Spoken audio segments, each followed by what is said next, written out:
Hello everyone, welcome back and happy Pride Month from Pilot Mountain in Surrey County, North Carolina. My name's Maddie and today I'm going to talk about the current wave of transphobia here in the United States and elsewhere. But first I'm going to talk about Medusa. I hope the connections between the two subjects will become clear at some point in the video. So when I was 17 I wrote a poem called Medusa. This was before I identified as a pagan who worked with the Greek deities, but I was still drawn to the Hellenistic myths at that time. I'd be lying if I said that this had nothing to do with Percy Jackson, but whereas many people understood Rick Riordan's series to be simply fiction, I understood the series to be fiction with some oomph behind it, if that makes any sense. Like, I didn't believe the myths to be literal 100% truth, especially since Rick Riordan took quite a few creative liberties with these myths, in brilliant ways I might add, but I could see that there was truth behind them. After all, if a story survives for thousands and thousands of years, it's gotta communicate some fundamental aspect of what it means to be human, right? Anyway, I wrote a poem called Medusa, and it was entirely inspired by the version of Medusa's story that was told in Percy Jackson. I'm going to censor this poem so that it doesn't get flagged by the algorithm, and I'm going to give you a heads up that this poem does talk about intimacy in case that's a trigger for you. But it goes something like, "The oceans beckoned and I came. The sheer force of the waves drowned me in inexplicable bliss. Wisdom came too soon, and I realized my sacrilege too late. I screwed him, I screwed with her, she screwed me over. My beauty was gone, my gaze was deadly. My life was eternal, but at what cost? A monster lives only to die, never to lie with the one she loved."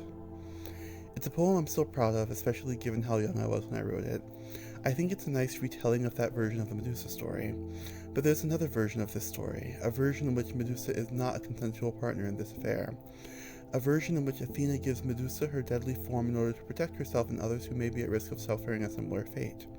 Having been introduced to that narrative, I knew that I had to write a second version of Medusa.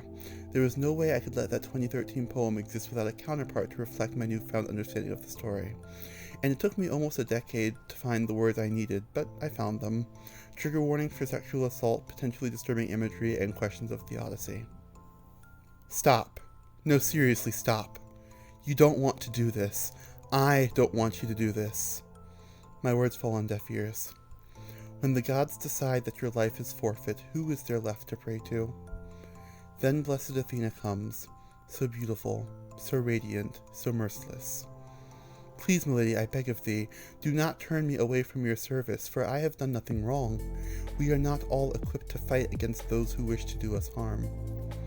My words don't stop the snakes from ripping forth from my scalp, from the fire burning within my eyes, as if I too have flown too close to the sun.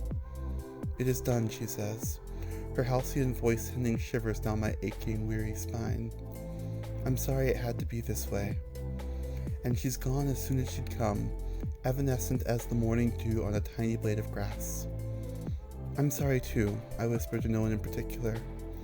I'm sorry that we live in a world where innocents are called monster while the gods continue their eldritch rule from on high. I pick myself up off the ground and leave her temple for the last time. The gods were never coming to save me, and no one will come to save them from me. I like the second poem better, and not just because I wrote it with more experience and skill under my belt. Still, one thing should be made abundantly clear. I took creative liberties with this poem, just like Rick Riordan did, just like everyone else does.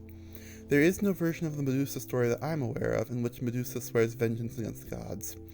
I don't know if her transformation sequence was slow and drawn out or instantaneous. I don't know if Athena transformed her out of grace or pity or mercilessness.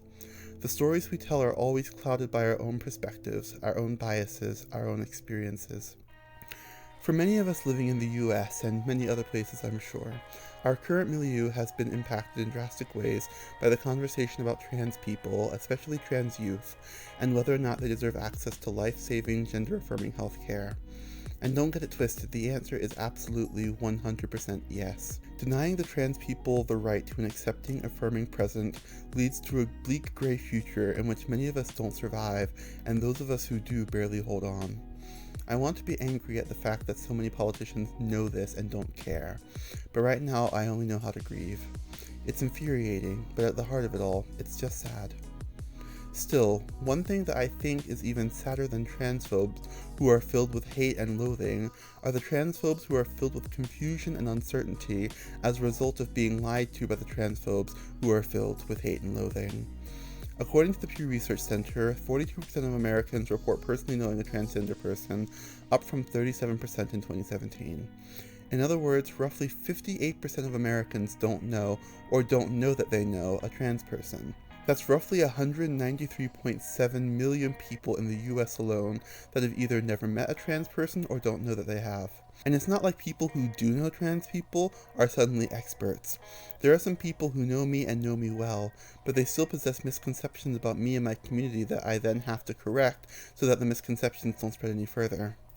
So yeah, when you're in a position of confusion and uncertainty, and your go-to source of clarity and information is your transphobic pastor, or your favorite transphobic news anchor, or the transphobic politicians you voted for, or your transphobic best friend, it becomes alarmingly easy to fall down a rabbit hole of misinformation, which leads to fear, which leads to hatred, which leads to violence. Earlier, I told two different stories about Medusa.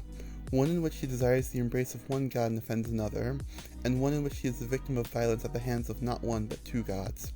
So which version should we believe? Really, it's simple. We should believe the story that Medusa tells herself.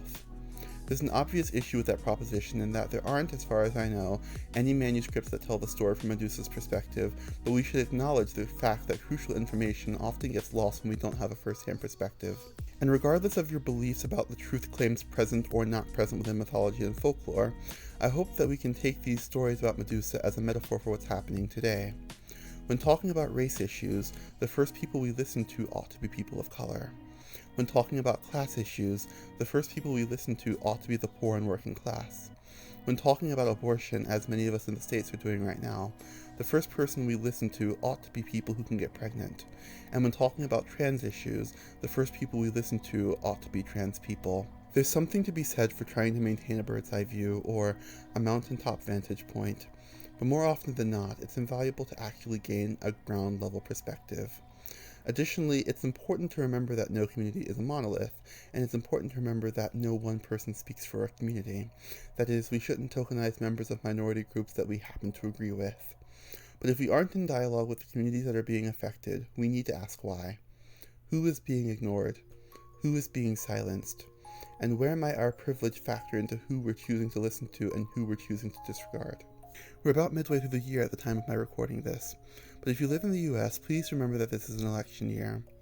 Furthermore, it's an election year where we aren't voting for the person who presides over the country, but for the people who make the laws that impact the people of this country. If you're alarmed at all by the recent influx of transphobic bills or the possible overturn of Roe v. Wade or any of the other injustices happening right now, please make your voice heard in the primaries and in the general election in November. I'm not going to take the time to advocate for either party because I'm honestly really angry with both of them right now, but do your research into who you think will actually make a positive difference, not just in your life, but in the lives of those who are marginalized and oppressed by the hierarchical systems we have set in place. And most of all, if you're a member of a marginalized community and you find yourself in a position to tell your own story, please do so. You never know which friend or family member or even perfect stranger might benefit from the kind of ground level perspective that only you can provide. That's about it for this video. You've probably noticed that this video looks a bit different than the others, so I'd love it if you could leave a comment letting us know what you think. Also, if you're up for it, liking, subscribing, and sharing this video all help out the channel in massive ways. In a few moments, 2 videos will be showing up that we personally think pair well with this one. If you enjoyed the poetry in this video, I highly recommend the video on the left, and if you're looking to learn more about hormone replacement therapy, that big scary thing that politicians seem to be afraid of for some reason, then I'd recommend the video on the right. And most importantly, remember that you're wonderful, and that the world is a better place because you're in it. And as always, thank you so much for watching, and we'll see you again in the next video. Bye!